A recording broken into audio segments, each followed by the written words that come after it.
ವೈದ್ಯರ ದಿನಾಚರಣೆಯ ಅಂಗವಾಗಿ ಮಾನವೀಯ ಸೇವೆಯ ಅಪರೂಪದ ಉದಾಹರಣೆ ಪಾವಗಡದ ಸ್ವಾಮಿ ವಿವೇಕಾನಂದ ಸಂಘಟಿತ ಗ್ರಾಮಾಂತರ ಆರೋಗ್ಯ ಕೇಂದ್ರದಲ್ಲಿ ಬೆಳಕಿಗೆ ಬಂದಿದೆ.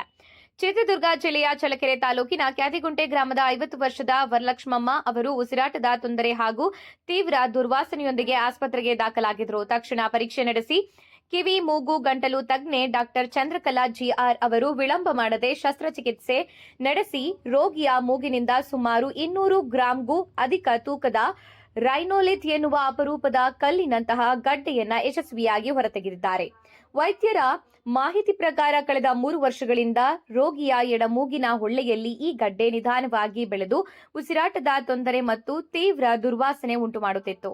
ಶಸ್ತ್ರಚಿಕಿತ್ಸೆಯ ಬಳಿಕ ರೋಗಿ ಸಂಪೂರ್ಣ ಚೇತರಿಸಿಕೊಂಡಿದ್ದು ಆಸ್ಪತ್ರೆಯ ವೈದ್ಯರು ಹಾಗೂ ಸಿಬ್ಬಂದಿಗೆ ಕೃತಜ್ಞತೆ ಸಲ್ಲಿಸಿದ್ದಾರೆ. ವೈದ್ಯರ ದಿನದೊಂದೇ ಜೀವ ಉಳಿಸಿದ ಈ ಸೇವೆ ಆಸ್ಪತ್ರೆಯ ಮಾನವೀಯತೆಯ ಸಂಕೇತವಾಗಿದೆ.